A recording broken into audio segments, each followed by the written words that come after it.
కానీ ఆయనకి ఏం కావాలి? ఒక ఏకవాక్యంలో ఒక భావాన్ని చెప్పగలగాలి.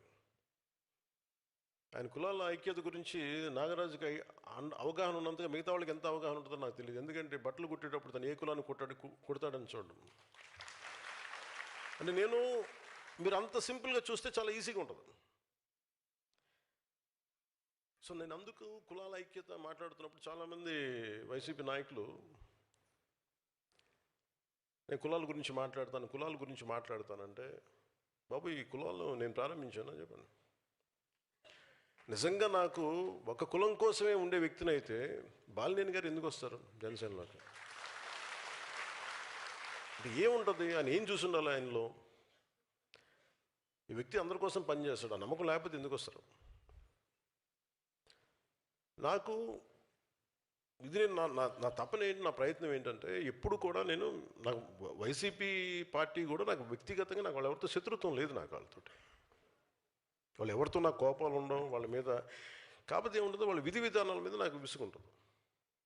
నేను ఏదైనా పాలసీ గురించి మాట్లాడుతున్నప్పుడు వ్యక్తిగత జీవితాలని హననం చేయటం, పర్సనల్గా అటాక్లు చేయటం, దీనివల్ల ఏమైపోద్దంటే ఒకసారి నేను గట్టిగా ఉండమని చెప్తాను, మెత్తగా ఉండాలి, కానీ మరీ ఇంకా మౌనంగా ఉన్నాం ఒకసారి వాళ్ళకి పేటరేగిపోతూ ఉంటారు. ఒకసారి మనం కూడా కొన్ని సందర్భాల్లో చాలా ధీటుగా సమాధానం చెప్పాల్సిన అవసరం ఉంది. ఎదుటి వ్యక్తి మాట్లాడే విధానాన్ని బట్టి మనం కూడా చెప్పాల్సి వస్తుంది.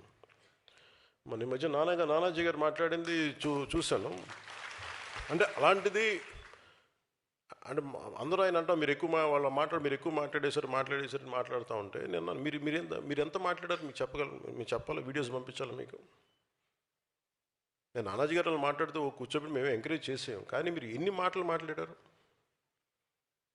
ఆయన ప్రాంతంలోనే ఉండే ఒక వైసీపీ ఎమ్మెల్యే ఏం మాట్లాడారు మీరు? మేము మర్చిపోయాం అనుకుంటున్నావా? అంటే మీరు నోరు ఉన్నప్పుడు, మీ అధికారం ఉన్నప్పుడు మీరు ఇష్టానికి మాట్లాడేస్తారు. అప్పుడు మీకు అధికారం లేకపోయినా మీరు 11 సీట్లు వచ్చినా మీరు ఇంకా ఇష్టానికి మాట్లాడుతున్నారు. అది గొప్పతనం మీలో. I have to appreciate your commitment. వాళ్ళని చూసి మనం చాలా నేర్చుకోవాలి కదా, వాళ్ళు ఎంత కమిట్మెంట్. 11 వచ్చినా మేము తగ్గమంటుంటారు. మీరు తగ్గకండి, మీరు ఒకటి వచ్చినా తగ్గకండి, అలాగే ఉన్నాడు.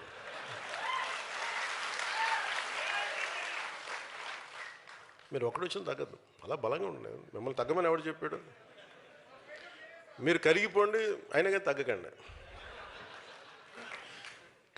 అంటే ఎక్కడ ఎమోషనల్గా నేను కూర్చోబెట్టండి. పొలిటికల్ ప్రాసెస్లో కొన్ని భావాలను చెప్తాం, పాలసీల గురించి మాట్లాడతాం. వాళ్ళ వైసీపీ నాయకుడిని తగ్గించాలని ఎందుకు అనుకుంటాను? మీరు ఇష్టారాజ్యంగా మాట్లాడేసి, గౌరవ ముఖ్యమంత్రి చంద్రబాబు గారి మిస్సెస్ గురించి మాట్లాడేసి ఇష్టారాజ్యంగా మాట్లాడి అసలు మేమేం మాట్లాడదు. మీరు ఇప్పుడు సడన్గా కూర్చోబెట్టి మీరు మహానుభావుల్లో అయిపోయాం మేమందరం ఇష్టానికి తిట్టేసి ఒక 10-12 సంవత్సరాలు సడన్గా మీకు రియలైజేషన్ వచ్చింది ఈ రోజున. మీకు